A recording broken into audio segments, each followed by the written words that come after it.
शक्ति भाइयों बहनों प्यारे बच्चों, जैसा कि हमारा एक प्रकरण चल रहा है कि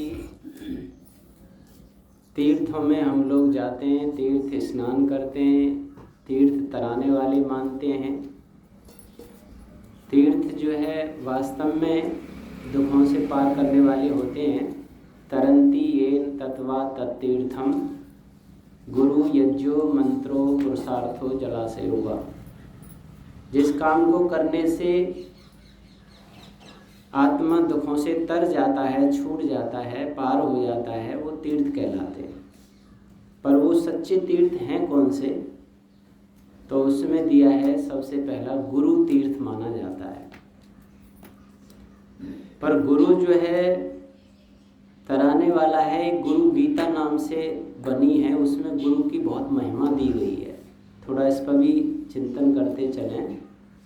जैसे इसमें आता है गुरु ब्रह्मा गुरु विष्णु गुरुर्देव महेश्वरा साक्षात परब्रह्म तस्मै श्री गुरुवे नमः। ऐसा कुछ पौराणिक भाई इस श्लोक को बोल करके गुरु ही ब्रह्मा है, गुरु ही विष्णु है, गुरु ही महेश्वर है और साक्षात ब्रह्म भी गुरु ही है। इस भाव को लेकर कुछ लोग परमात्मा जैसा ही गुरु को मानते हैं और कई लोग तो ऐसा करते हैं, जब उपासना करते हैं, भजन ध्यान करते हैं तो गुरु का फोटो ही स्मरण करते हैं अपने अंतःकरण में। घरों में गुरु की फोटो रखते हैं, उसकी पूजा करते हैं, दीपक जलाते हैं, क्योंकि वो साक्षात परब्रह्म समझ करके करते हैं। पर ये बात नहीं है। गुरु ज्ञान देने वाला तो होता है परंतु ब्रह्म नहीं हो सकता।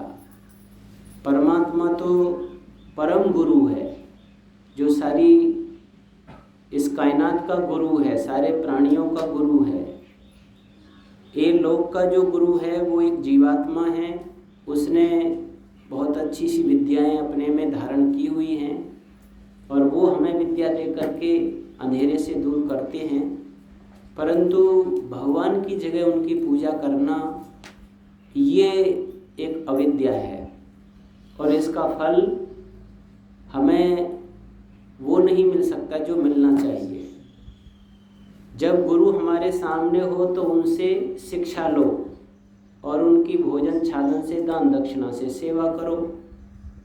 लेकिन भगवान की उपासना करने चलो तो उस समय माता पिता गुरु आचार्य कोई भी हमारे अंतःकरण में नहीं आना चाहिए। उस समय केवल ईश्वर का ही ध्यान होना चाहिए। परमात्मा के अलावा अन्य किसी की उपासना करना, सांसारिक व्यक्ति की उपासना करना योग्य नहीं है। ये भगवान की अवहेलना मानी जाती है, उपेक्षा मानी जाती है और इसका पाप भी हमें लग जाता है। और जो लोग भगवान की जगह अपनी पूजा कराते हैं उनको तो भयंकर पाप लगता है। कुछ लोगों ने ईश्वर को भुला दिया और अपनी ही पूजा शुरू करा दी कि मेरी ही पूजा करो, मेरी ही आरती उतारो।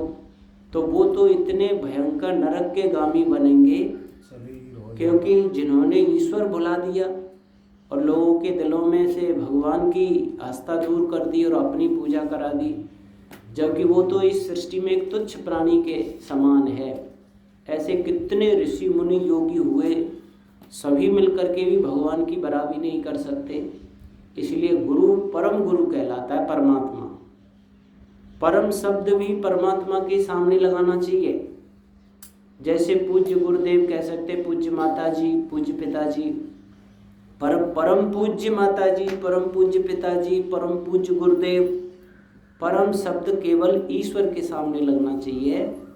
बाकी संसार का कोई कितना भी महान व्यक्ति हो उसको पूज्य कह सकते हैं, परम शब्द नहीं लगा सकते, वो ब्रह्म के सामने ही लगाना चाहिए। कुछ लोग एक और जो है ना हेतु देते हैं, कहते हैं गुरु गोविंद दोनों खड़े काके लागू पाएं, बलिहारी गुरु आपने गोविंद दियो बताए। यानी कि गुरु जी खड़े हैं और इधर भगवान खड़े हैं मानो, तो मुझे सबसे पहले आदर किसको देना चाहिए? बोला गुरु जी को देना चाहिए, क्योंकि गुरु जी ने ही भगवान से मिलाया है। ऐसा करके लोग गुरु की महिमा ज़्यादा बखान करते हैं, पर ये बात भी नहीं है। गुरु जी भगवान को पाने की, अगर कोई ब्रह्म ऋषि है, कोई ब्रह्मस्थ है जिसने ईश्वर को जान लिया है, एक तो शब्दों में लोग कहते हैं कि मैं ईश्वर को तुम्हें जना दूंगा, प्राप्त करा दूंगा, स्वयं जान नहीं पाए हैं, यूँ तो कोई भी कह सकता है।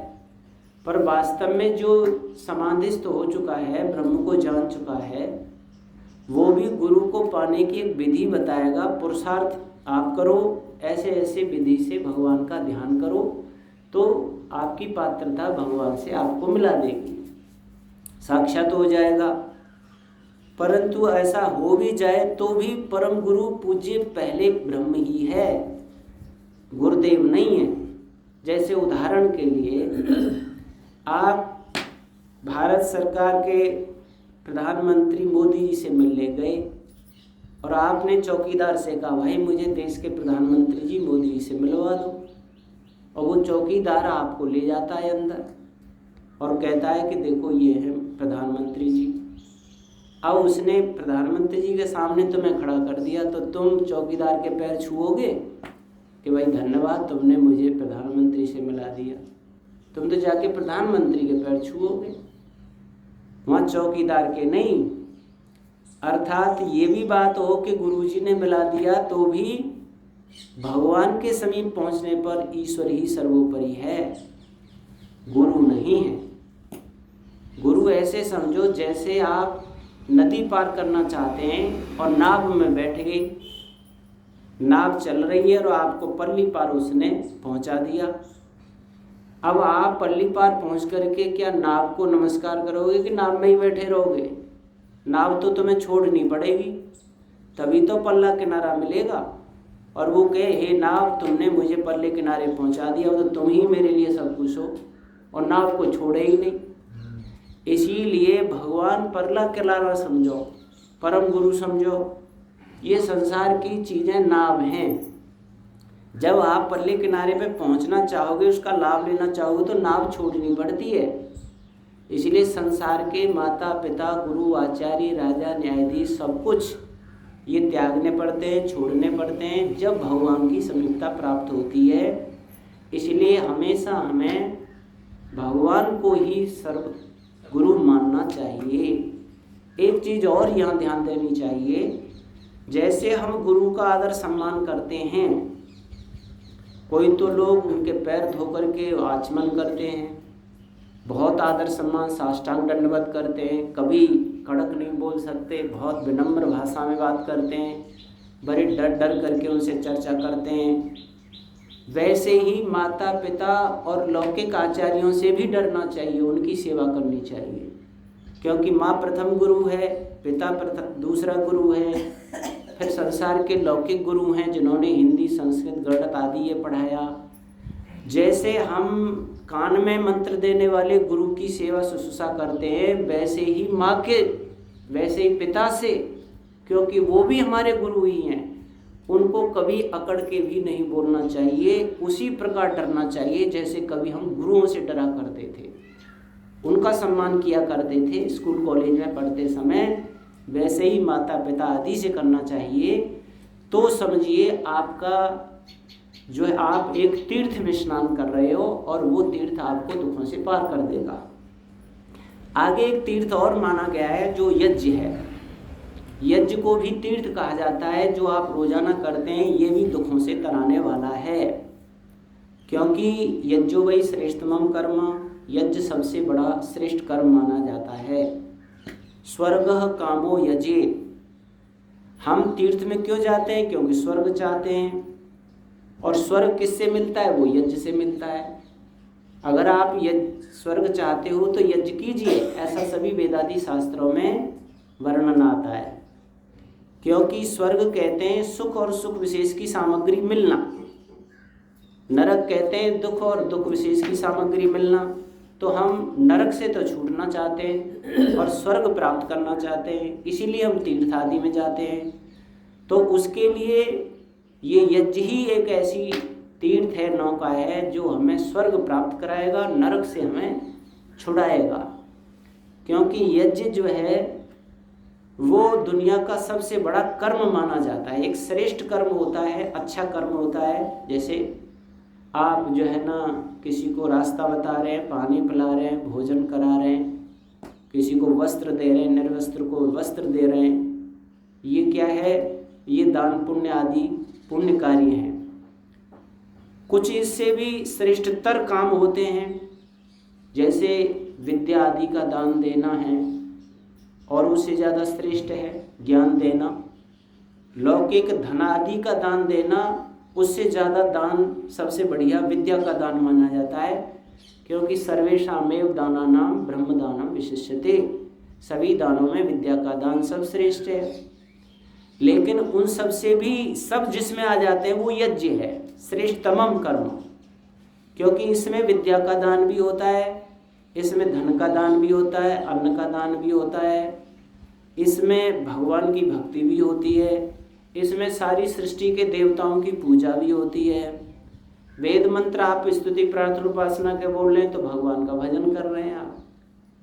फिर आप आहुतियाँ दे रहे हैं तो सब देवताओं को भाग पहुँचा रहे हैं, सूर्य को, अग्नि को, इंद्र को, प्रजापति को, सोम को, सब देवताओं की पूजा केवल मात्र यज्ञ से होती है।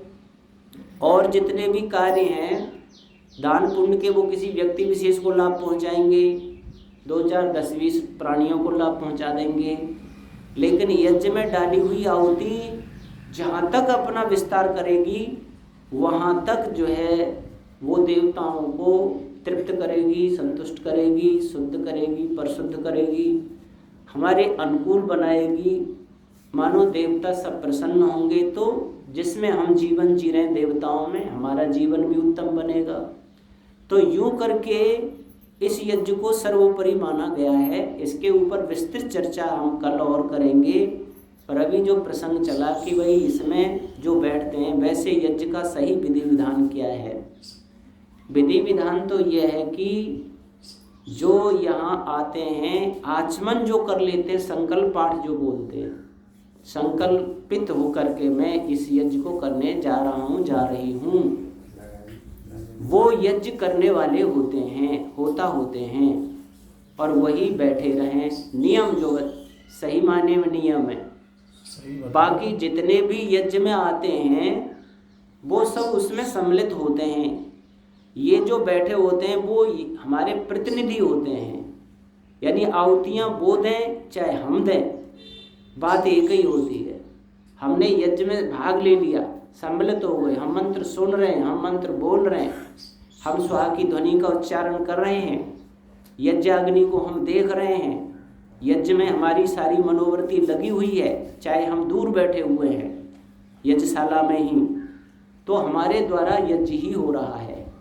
जो आहुति दे रहे हैं वो हम सबके प्रतिनिधि ही हैं, पर आचमन करके, अंग स्पर्श करके, संकल्प पाठ करके जो बैठते हैं वो अंत तक रहने चाहिए, उनको उठाना नहीं चाहिए। नियम तो ये है, उनको उठाने का विधान नहीं है।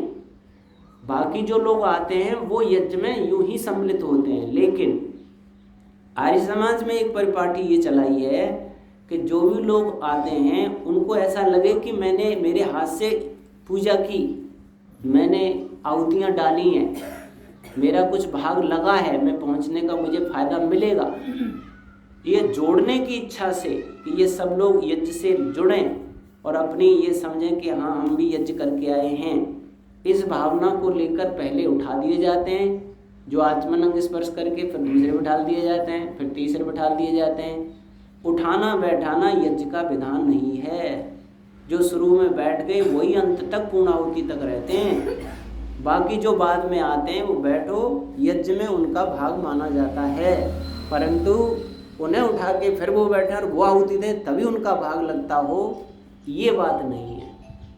ये थोड़ा सा ध्यान देंगे, परंतु ये ध्यान दे नहीं सकते क्योंकि आप आओगे बिना आहुति दिए जा नहीं सकते। और माताओं बहनों का तो ये स्वभाव होता ही है। इनका क्या है, मैं भी दूं अंत तक पूर्णाहुति तक और तुम आ जाओ, तो इनका एक उदार भावना होती है ना माताओं में, पुरुष में होती नहीं है इतनी, इसलिए सबको दिलवाना चाहती है और अंत तक देना चाहती हैं। तो कोई बात नहीं है, ऐसी इनकी हो जावे तो इसमें कोई दिक्कत नहीं है अगर आपका चल रहा है तो। वो जो कि आ जाओ बैठ जाओ खिसक खिसक के बैठ जाए तो बैठ जान दो, कोई दिक्कत नहीं है, आहुति सबकी लग जान दो, क्योंकि इनकी भावना का कदर करना ही होता है। बाकी तो सब सम्मिलित होते हैं, जो यहाँ आ जाते हैं उनके द्वारा यज्ञ होता ही है, उनको वही प्रसाद मिलेगा जो यहाँ बैठ करके करने वाले हैं। क्योंकि घी सामग्री जो दे रहे हैं वैसे यज्ञ उनका माना जाता है जो घी सामग्री देते हैं, जो उसमें पैसा खर्च करते हैं उनका यज्ञ माना जाता है। यजमान कौन होता है? जो अपना खर्चा कर रहा है और श्रद्धाते दे रहा है। एक खर्चा ही खर्चा कर रहा है, आहुति नहीं देता है, तो खर्चे वाला यज्ञ उसका हो गया, आहुति नहीं देगा, ये इतना कट हो जाएगा, पर पैसा दे रहा है। एक आप आहुतियाँ दे रहे हैं, यहाँ सम्मिलित हो रहे हैं, उसका आपको प्रॉफिट लाभ मिलेगा, लेकिन पैसा अगर खर्च नहीं कर रहे तो उतना लाभ नहीं मिलेगा। वो तो जितना कहते हैं ना, जितना गुड़ डालोगे उतना मीठा होता है कोई चीज़, और गुड़ कम डालोगे तो कम मीठा होगा। तो कोई धन भी खर्च कर रहा है, आहुति भी दे रहा है, उसको पूरा लाभ। कोई धन खर्चा आहुति नहीं दे रहा है, आके सम्मिलित नहीं हो रहा है, उसको उतना लाभ होगा जितना धन खर्च करने का हो रहा है। एक धन नहीं खर्च कर रहा, आहुति दे रहा है, यज्ञ में सम्मिलित हो रहा है, प्रार्थनाएं कर रहा है, मंत्र सुन रहा है, मंत्र बोल रहा है, भाग ले रहा है, उसको उतना लाभ मिलेगा। तो ये क्या है, ऐसा समझ करके आप सम्मिलित होते हैं, बाकी सब लोग यजमान ही होते हैं, ऐसा समझ करके आप करेंगे। बाकी इस यज्ञ पर विस्तृत चर्चा कल और आपके बीच में होगी। ओम शांति।